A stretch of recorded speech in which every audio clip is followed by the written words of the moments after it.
Kamis malam Jumat tanggal 13 Februari ya, malam nisfu Sya'ban, namanya Lailatul Barat ya, malam Lailatul Furqan, malam pemisah nasib-nasib manusia.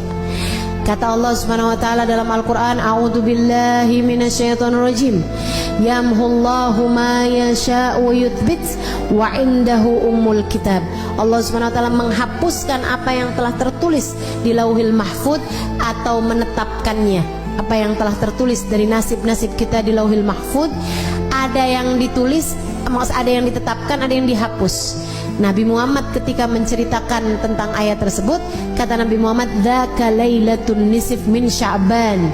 Kejadian revisinya, isinya Lauhil Mahfuz itu terjadi pada malam nisfu Sya'ban. Innallaha yanzur fi lailatin nisf min Sya'ban fayaghfir illal musyrik wal mudmin wal musyahin. Kata Nabi Muhammad, Allah memandang hamba-hambanya pada malam nisfu Sya'ban, kemudian Allah mengampuni hamba-hambanya kecuali yang musyrik, kecuali yang pecandu, minuman keras ataupun narkoba dan jenisnya. Mudah-mudahan Allah selamatkan keluarga kita semuanya dari hal-hal yang semacam ini insyaallah. Kemudian wal musyahin, yang di hatinya masih menyimpan dendam permusuhan kepada sesama hamba Allah Subhanahu wa taala. Itu sisanya Allah ampuni. Itu malam penting, malam nisfu Sya'ban, malam perubahan nasib. Ibu, malam revisi nasib. Nah ini nih, pada setiap tahun itu Allah punya malam revisi. Jadi Allah Subhanahu wa taala ada yang netepin, ada hapusin apa yang telah tertulis di Lauhil Mahfuz dari nasib-nasib kita sekalian, dari rezeki kita, dari keadaan kita hidup di dunia nih. Kemudian lagi termasuk darinya adalah masalah kematian kita, husnul khatimah ataukah su'ul khatimah. Karenanya di malam nisfu Sya'ban kita diajarkan oleh para ulama-ulama kita untuk membaca Yasin 3 kali dengan niatannya masing-masing. Yasin yang pertama dengan niat Allah karuniakan umur yang berkah, umur yang panjang dalam taat pada Allah Subhanahu wa taala, umur yang panjang baiknya, umur yang panjang kebaikannya, umur yang panjang pahalanya.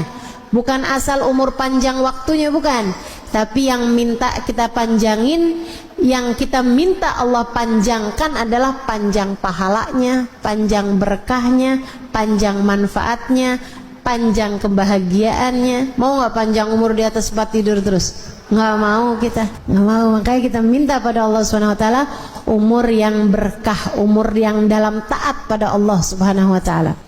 Kemudian Yasin yang kedua kita minta sama Allah Subhanahu wa taala biar Allah karuniakan rezeki yang halal, yang thayyib, yang berkah, yang mencukupi kita, biar cukup semuanya. Lagi mau ngawinin anak ada rezekinya, lagi mau nyunatin ada rezekinya, lagi pengen ngasih anak-anak hadiah karena lulus sekolah ada rezekinya, mau ajak anak-anak jalan-jalan ada rezekinya. Itu tuh yang enak tuh, rezeki itu yang kayak gitu tuh, yang mencukupi, cukup gitu semuanya. Mau begini enak, mau ini enak, mau ini enak. Dan gak semua orang punya rezeki yang mencukupi. Kadang rezekinya banyak tapi kayak gak cukup aja gitu. Ada yang kayak gitu. Nah kita minta sama Allah tuh rezeki yang halal, yang thayyib, yang berkah, yang mencukupi kita sehingga nggak lagi tertarik merezekinya orang. Gitu udah cukup kok, alhamdulillah. Itu yang kita minta sama Allah Subhanahu wa taala. Juga rezeki-rezeki yang lain, karena rezeki itu bukan cuma urusan uang. Rezeki itu bukan cuma urusan harta, teman-teman. Kesolehan anak-anakmu itu adalah rezeki yang jauh lebih tinggi nilainya daripada sekedar rezeki harta. Betul nggak? Ibu-ibu sekalian saya muliakan, rezeki kesehatan menurutmu Enakan banyak duit tapi sakit, apa enakan sehat walaupun duitnya pas-pasan? Habis-habis sehat banyak duit ustazah, kan nggak jadi pilihan. Bagaimanapun kan tetap lebih enakan kesehatan. Jadi kesehatan itu rezeki lebih mahal daripada rezeki harta gitu.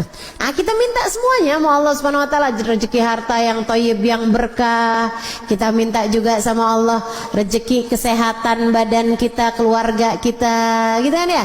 Kita minta juga sama Allah kesolehan diri kita, kesolehan keluarga kita, jadi ahli taat semuanya, jadi ahli ibadah semuanya, insya Allah. Kemudian Yasin yang ketiga, kita minta sama Allah Subhanahu wa taala ini yang paling penting dalam kehidupan kita, yaitu dengan niat semoga Allah karuniakan kepada kita kematian dalam husnul khatimah, biar mati di saat iman begitu kuat dalam hati kita.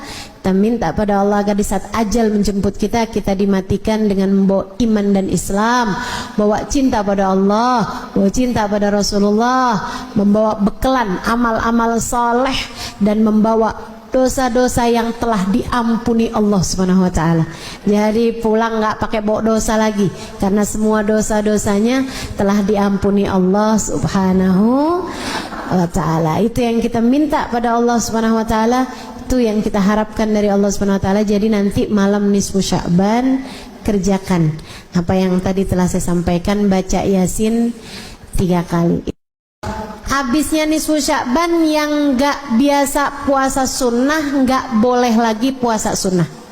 Tapi yang masih punya hutang puasa wajib tetap boleh mengerjakannya sampai di hari terakhir Sya'ban sekalipun. Hutangmu dari puasa Ramadan yang lalu harus dibayarkan sebelum datangnya bulan suci Ramadan.